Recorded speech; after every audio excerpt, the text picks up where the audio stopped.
우리가 이 신약 성경에서 요한복음 8장에 가늠하다 현장에서 잡힌 여인의 이 성경 구절을 읽을 때마다 우리가 궁금한 게 하나 있어요. 항상 제가 받는 질문인데, 목사님, 예수님은 땅바닥에 글을 쓰셨다 그러는데 뭐라고 쓰셨을까요? 여러분 그런 질문 많이 해보셨죠? 또 질문도 받아보셨죠?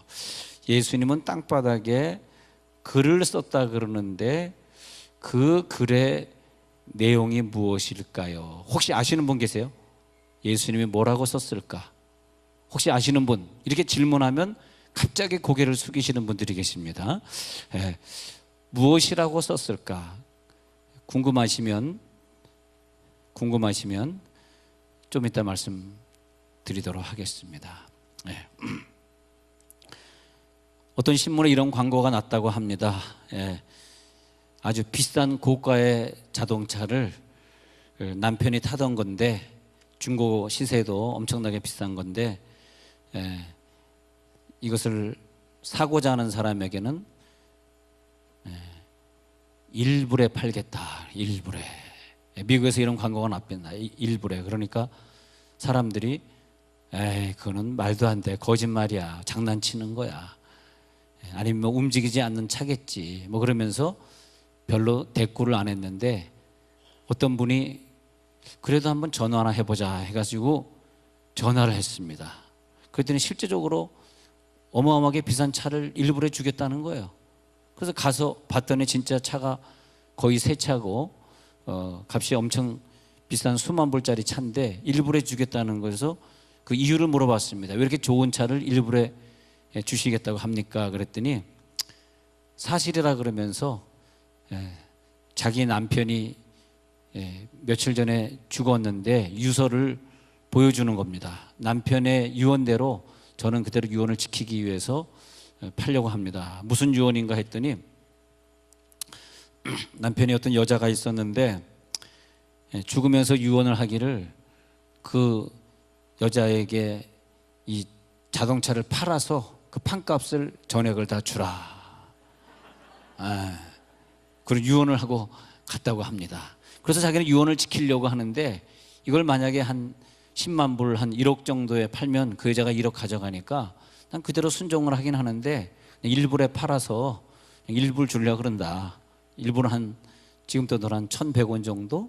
1,100원에 팔아서 주려고 그런다.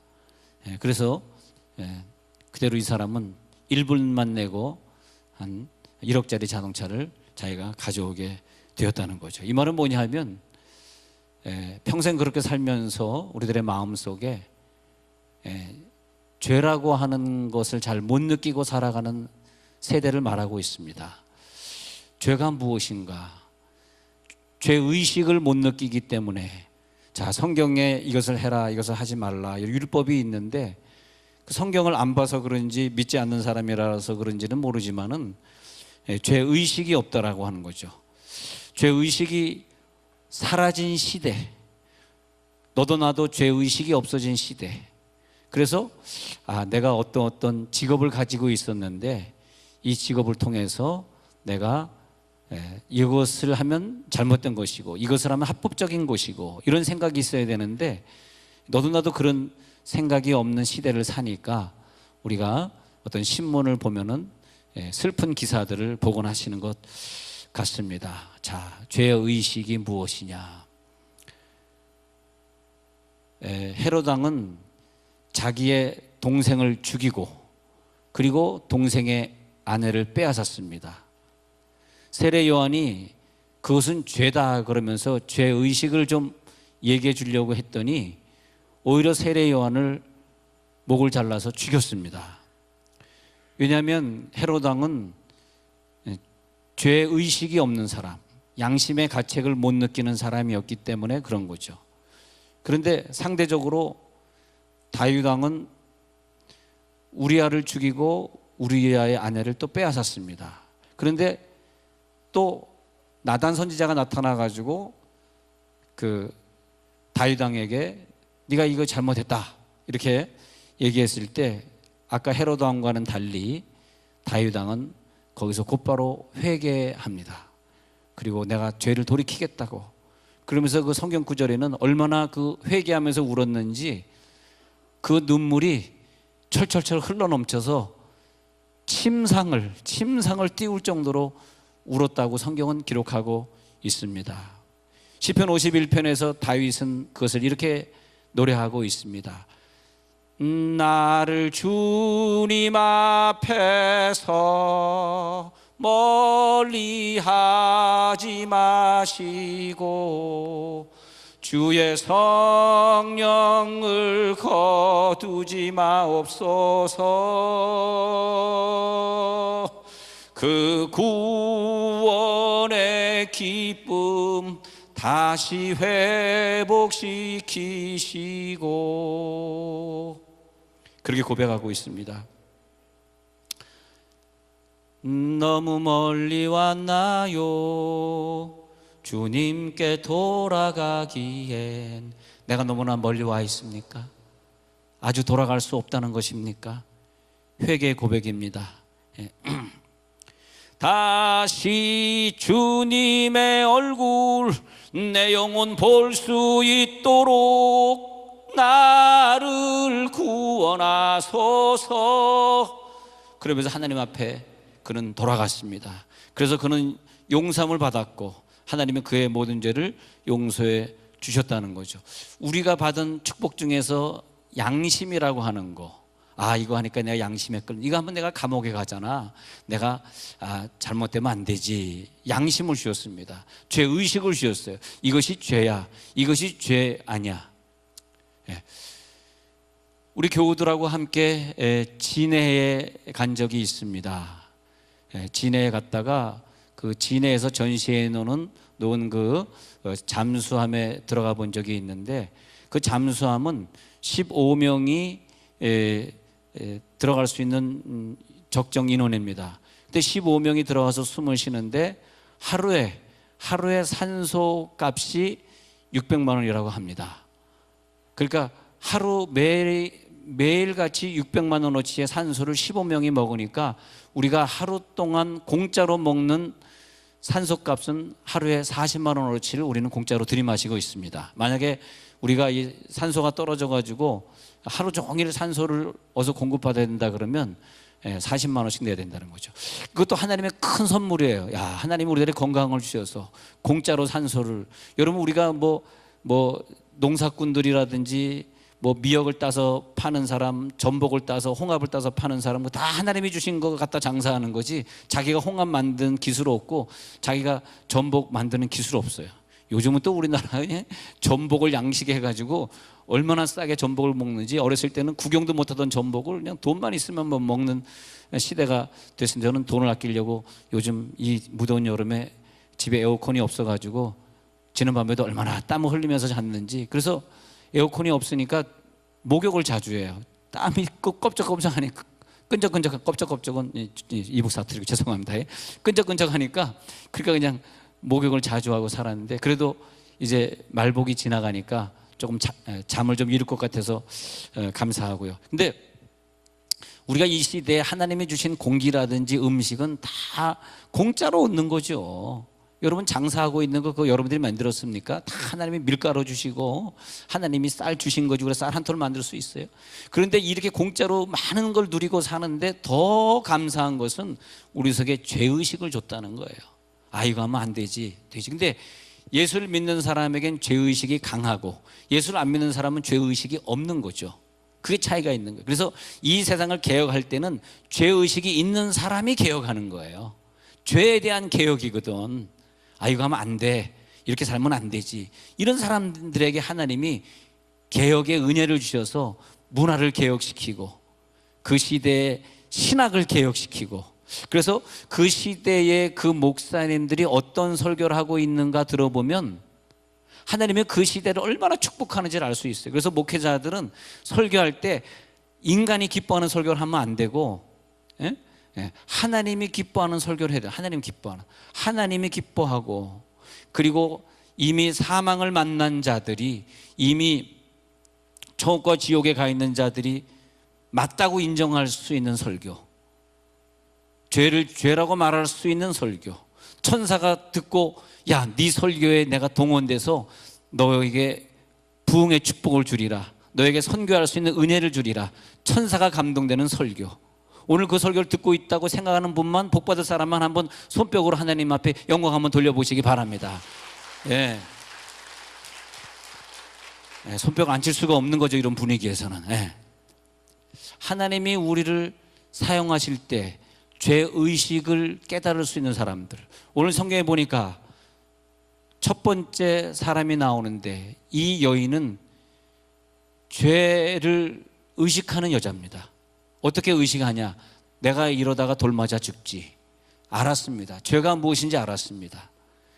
죄를 모르고 죄를 진 사람이 아니라 죄를 알고 죄를 진 사람, 죄의식을 가지고 있는 자, 죄의식을 가지고 있으나 그 죄를 이길 수 있는 힘이 없거나 아니면 경제적 능력이 안 되는 사람, 죄를 이기려고 그러면 경제적 능력이 있거나 뭐 어떤 자기 어떤 그 믿음이 있어야 되는데 그게 안 되는 사람이에요. 그 사람의 지금의 현장에서 그 자세를 보니까 무릎 꿇고 있는 자세예요. 이제는 돌에 맞아 죽을 겁니다. 조금 있으면 운명해야 되는 사람, 무릎을 꿇고 자기의 죄를 회개하고 있는 시간입니다. 네. 그런데 용서를 받을 자격이 전혀 없습니다. 단지 자기가 죄인인 줄 이제 알았습니다. 네. 그런데 두 번째 부류를 보니까 이 회중들, 바리새인과 서기관이라고 오늘 기록하고 있는데, 이 사람들은 죄의식이 있는 것 같으나 죄를 구분할 수 없는 사람이다. 이 사람이 생각하는 죄의 구분은 상대방이 죄를 졌을 때 그를 지적하고 그를 비판하는 기능을 가지고 있는 사람입니다. 왜? 율법을 잘 아니까. 그래서 이 사람들은 율법을 지키려고, 하나님 말씀에 순종하려고 하고 있습니다. 그리고 이 사람들의 자세는 서서 돌을 들고 있는 자세입니다. 무릎을 꿇은 자세는 아니고요. 예. 그래서 죄를 알고 있는 사람, 죄를 알고 있는데 이 죄라고 하는 것은 너에게 있는 것이지 나는 죄가 없어 라고 하는 착각을 가지고 사는 사람. 실제적으로 예수님의 오늘 말씀을 들어보면 죄 없는 자가 돌로 치라 그래가지고 이 사람들을 더 큰 죄인이라고 예수님이 지적하고 있습니다. 너가 더 큰 죄인이야. 우리가 무슨 간음을 했습니까? 무슨 더 큰 죄인입니까? 왜냐하니까 율법이라고 하는 것을 갖다 놓고 간음보다 더 무서운 형제를 돌로 치려 하고 형제를 죽이려고 하는 비판의 죄, 형제를 용서할 수 없는 그런 죄를 네가 저지르고 있다는 거죠. 다시 말하면 죄에 대해서 잘 모르는 것 같습니다. 죄에 대해서 좀 무의식한 것 같아요. 이 간음한 이는 죄를 의식하고 지금 죽으려고 하는데 이 사람은 죽을 죄를 졌단 말이에요. 그런데 자기가 죽을 죄를 안 졌다고 생각합니다. 그래서 자기가 죄에 대해서 무의식증에 걸렸어요.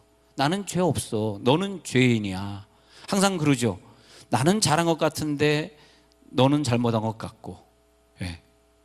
어떤 분이 이번 주에 상담 와가지고 어떤 사람이 자기하고 약속을 안 지켜가지고 그의 죄를, 그분 표현이 나한테 와가지고 이틀 전에 와가지고 표현하는, 그분의 죄를 자기가 세상에 까발리겠다 이런 표현을 썼어요. 그래서 제가 까발린다고요? 당신은 얼마나 훌륭해서 그분의 죄를 까발립니까? 그러지 마십시오.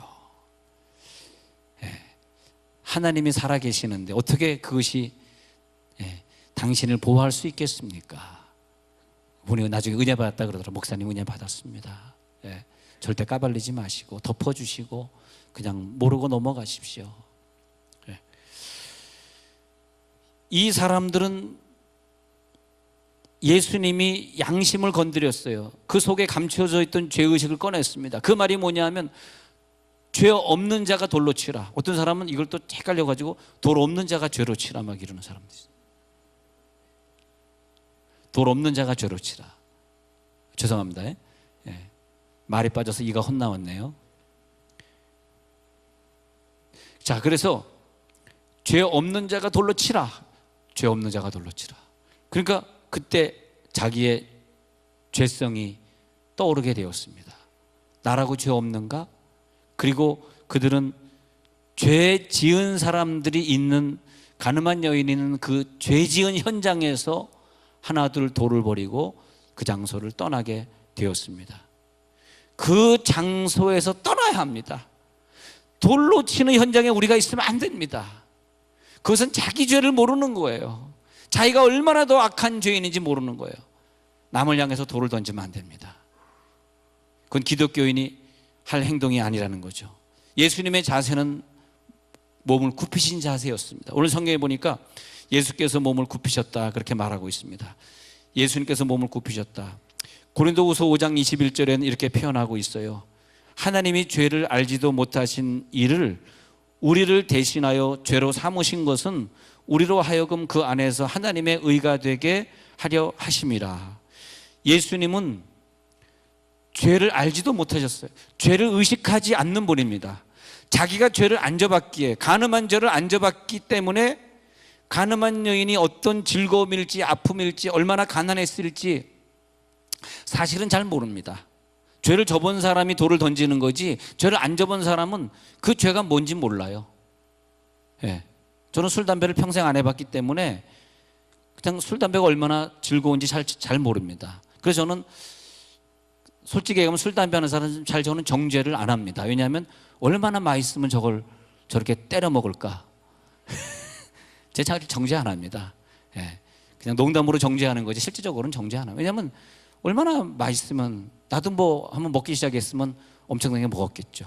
그래서 어저께 병원 신방 갔다 오신 저쪽에 앉으신 부부에게 내가 신방 갔다 오면서 이제는 담배 피지 말라고 잘 얘기 좀 해줬어요. 담배 피다가 혈관백 터져가지고 지금 병원에 입원하신 분이 있어서 전도 대상인데 계속 우리 교인들이 번갈아 가면서 전도하고 있습니다. 이제 다음 주일에 꼭 데려오려고 그러는데 그래서 담배 피지 말라고 그래서 그러니까 진짜 그랬다고 전달해 주더라고요. 그래서 제가 저번에 한번 웃겼던 걸 그대로 또 반복하고 있는 걸 봤습니다. 그래서 왜 앞으로 피지 말라는데 또 담배 피고 있어? 그랬더니 그 집사님이 저 이제 안 핍니다. 폈잖아. 그랬더니 앞으로 안 핍니다. 옆으로 핍니다. 그 얘기를 저 집사님 부부가 잘 얘기해 주셔서 다시 한번 어저께 저녁에 웃었습니다만은, 자, 예수님의 자세는 몸을 굽히신 자세. 뭘 했을까? 이제 제가 처음에 서두에 말씀드린 궁금한 점을 풀어드리려고 합니다. 뭘 했을까요? 땅바닥에 글을 쓰시니. 그런데 우리가 땅바닥에 글을 쓰시니 그랬을 때, 아, 땅바닥에 쓰신 글의 내용이 무엇일까? 그런데 히브리 랍비에게 물어봐도 그들도 모르고 한국 주석책엔 나와 있지 않고, 그래서 깊이 연구를 해보니까 이게 뭐냐 하면, 이거 얘기해 좀 아까운 건데 오늘 얘기하기가 조금 아니 왜 예수님이 그 여인을 용서하는 장면에서 땅바닥에 글을 2번씩이나 쓰셨을까? 어떻게 생각하세요? 에? 어떻게 생각하세요? 출애굽기 29장 10절에 가서 보니까 너는 수송아지를 회막 앞으로 끌어오고 아론과 그 아들들은 그 송아지 머리에 안수할지며 너는 회막문 여호와 앞에서 그 송아지를 잡고 그 피를 내 손가락으로 단 뿔에 바르고 그 피 전부를 단 밑에 쏟을지며. 히브리 개념으로 생각할 때 손가락 그러면 무엇이 생각이 날까요? 손가락. 자, 누가복음 16장 25절에서 아버지 아브라함이여 나사로를 시켜서 그 손가락 끝에 물을 찍어서 내 혀를 서늘하게 하소서. 이 얘기를 히브리인들은 어떻게 읽었을까요? 우리 한국말엔 그냥 그렇게 적혀 있지만 히브리 사람들은 그렇게 본 것이 아니고, 손가락이라고 하는 것은 사람들이 죄를 졌을 때 제사장이 그 동물을 잡아서 피를 내서 손가락으로 피를 찍어서 제단 뿔에 바르는 데 사용하는 것이라고 생각을 합니다. 그래서 손가락에 물을 찍어, 이 말은 뭐냐면 내가 지금 죄를 져서 지옥에 와서 이렇게 고생하고 있으니 나사로의 저 손가락, 이제는 죄 없이 살아서 천국에 가 있는 저 나사로의 손가락으로 그 피를 찍어서 나를 구원해 주세요. 그런 말을 좀 육체적으로 내 혀를 서늘하게 하소서. 나를 영원히 구원해 주소서. 나 이 지옥의 불 가운데에서 견딜 수 없나이다. 나사로는 의인이니까 그 의인의 손가락에 예수 피를 찍어서 나를 좀 구원해 주세요. 그 말이라고 히브리 사람들이 생각하더라고요. 그래서 예수님이 가지고 있는 그 손가락은, 예수님은 우리들의 죄를 속하러 오신 대제사장 아니십니까? 그죠? 제사장으로 오셨기 때문에 그 손가락에 무엇이 있냐 하면은 속죄의 능력이 있습니다. 제사장의 손가락. 그래서 우리 손가락을 가지고 기도를 받잖아요. 지난주 금요일에도 우리 학생들이 쭉 앞에 나와서 무릎 꿇고 기도하는데 그 은사를 체험하려고 얼마나 기도하는, 저는 이 아이들이 막 나와서 막 그 은사 달라고 쫙 하고 막 1시간 이상을 소리질러 기도하는데 그 엄마가 또 그 교육자와 또 교사들이 뒤에서 은사 받게 해달라고 기도하는 그런 모습을 앞에서 쭉 지켜보면서 얼마나 행복한지, 그 뭐 돈으로 바꿀 수 없는 행복입니다. 하나님 나에게 좋은 교회, 좋은 교인을 준 것이 감사합니다. 어떻게든 학생 때 얘네들이 은사를 체험하지 않고선 이 험악한 세상에서 죄의식 없이 다들 살고 있는데 얘네들이 어떻게 살겠어요? 어른들이 죄의식이 없이 사는데 어떻게 얘네들이 이 험한 세상을 살아나가겠어요? 은사를 받는 방법밖에 없습니다. 하나님이 깨닫게 해주셔야 되고 말씀을 읽다가 깨달아야죠. 이 여인을 용서하신 예수님, 내가 제사장으로 왔다. 그래서 내 손가락 끝에 피를 찍어서 바른다. 그래서 그 손가락을 사용하신 거죠. 그때 바리새인 서기관들은 저건 제사장이 하는 모습이네, 저 사람은 이 여인의 죄를 자기가 담당하겠다는 뜻이네, 이 여인의 죄를 용서할 수 있는 사람은 저 사람밖에 없네, 그걸 깨닫게 된 거죠. 그래서 그 손가락을 찢어서 이 죄 많은 땅에다가 속죄의 죄라고 쓰신 거죠. 나는 속죄 제물이다. 내가 대신 이 여인을 위해 죽을 테니까 너희들은 아무도 말하지 마라. 나는 죽으러 왔다. 이 여인을 위해서 돌이 필요한 것이 아니라 이 여인을 위해서 죽어주는 목숨이 필요하다. 그래서 나는 십자가에 못 박힐 것이다. 이 여인을 위해 속죄제가 될 것이다. 손가락으로 땅바닥에 어떤 글인지 우리는 자세히는 모르지만 쓰셨을 때 늘 속죄제를 드려야 되는 유대인들은 깊은 후회를 했을 것입니다. 그래, 나도 죄인이지. 근데 이 여인을 위해서 누군가 저렇게 죽어줄 수 있다니. 즉 예수님은 내가 이 여인을 위해 죽으리라. 그 다음에 하신 말씀이 뭐야? 야, 너를 정죄하는 자가 있느냐? 이젠 없나이다. 다 이 곁을 떠나갔나이다. 예수님 유명한 말을 하죠. 내가 너를 위하여 죽을 거기 때문에, 내가 너희들을 위하여 십자가 못 박혀 죽었기 때문에 나도 너를 정죄할 수 없어. 할렐루야. 누가 우리를 정죄하리요? 누가 우리를 죄 있다 말하리요? 죄 없으신 예수님이 우리를 위하여 십자가 지시고 죽었다는데 누가 우리를 지옥으로 끌고 가겠습니까? 여러분, 여기에 물론 죄 조금 더 진 자가 있고 뭐 아주 안 진 자도 있을 것이고 또 좀 덜 진 자도 있겠죠. 그러나 예수님의 피는 우리들의 모든 죄를 다 가져갔음을 믿을지어다. 예수님도 오늘 이 시간 우리를 정죄하지 못하겠다는데 어느 마귀가 우리를 정죄하겠습니까? 우리를 정죄하게 만들고 사람을 비판하게 만들고 사람의 죄를 들여다보고 너 이런 죄를 졌지, 너 이랬지 그러면서 또 자기 자신도 용서하지 못하고 남도 용서하지 못하게 하는 이 마귀의 더러운 역사는 이 시간 예수 이름으로 떠나갈지어다. 예수님이 나를 위하여 십자가 못 박혀 죽으시면서 나도 너를 정죄하지 못해. 왜? 내가 너를 위해 죽었기 때문에. 할렐루야. 우리 교회가 이 시대에 해야 될 일은 정죄의 개혁 아닙니다. 법률이 또 하나 더 생기면 세상이 변화될 것 같습니까? 저는 그렇게 생각하지 않습니다. 법률이 더 많이 생기고 더 많은 폭탄들을 개발하고 더 많은 미사일들을 개발하면 전쟁이 끝날 것 같습니까?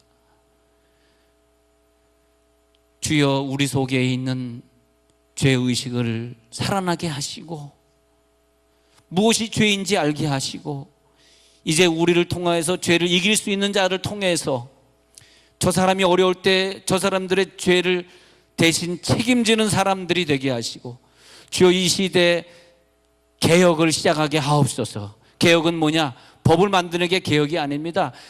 내가 변화되는 게 개혁이에요. 내가 변화될지어다. 내가 예수님처럼 변화될지어다. 예수님처럼 남의 죄를 지적하는 예수님이 아니고 남의 죄를 대신하여 내가 죽겠다라고 하는 그런 예수님이 되시기를 바랍니다. 그것이 뭐냐? 사랑의 개혁입니다. 용서의 개혁입니다. 스스로 내가 저를 위해 죽을 테니까 저 사람은 가만 놔두세요. 내가 저 사람을 위해 희생할게요. 내가 저 직원을 위해서 1시간 더 일하고 갈 테니까 저 식구 지금 집에 바쁜 일이 있다고 하는데 저 직원은 먼저 보내주세요. 그럼으로써 내 옆 사람을 구원하고 내 나라를 구원하고 인류를 구원하는 것입니다. 오늘 여러분의 삶 속에 조용한 개혁이 시작되고 있습니다. 여러분 주변의 문화를 개혁시켜 주십시오.